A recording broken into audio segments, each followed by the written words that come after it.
In this video, I will show you how Minexa.ai turns any website into usable data, making it easy to scrape event listings from dice.fm for everyone. Go to the dice.fm page where the event listings are fully loaded. That is the only requirement.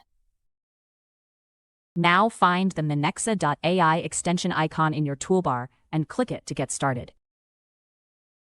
With the extension open, hit the violet button that says, "I'm on the right page," and Minexa.ai will read the page structure to detect the event listings. The navigation pattern is locked in, so every run covers the full dataset without missing any events.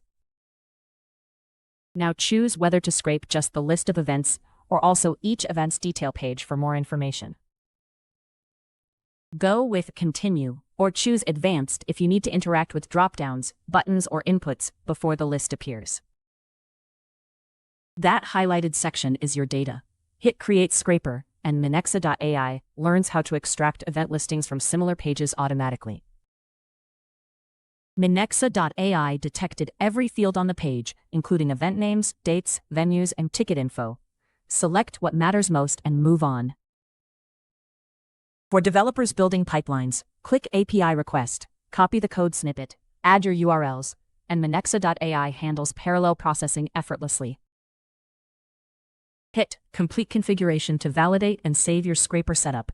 It's quick and done in seconds. Pagination is detected automatically and ready to use, so your scraper won't stop after page 1, but fetches all events. Last step, optionally schedule the job for recurring runs to keep your data fresh, then hit Complete Setup to finish. Now, just hit Run, and your scraping job starts immediately, gathering all event listings from dice.fm as you watch. Every value comes exactly as it appears on the page, with no AI guesswork in between. You get event names, dates, locations, and ticket prices directly from dice.fm's listings in a raw, reliable format, every time. Hit Export, and each event listing appears as its own row in the downloaded file, ready for your analysis or reports. No technical background is needed to extract data from any website. For developers, Minexa.ai requires no selector writing, no catalogs, and no costly AI calls per page.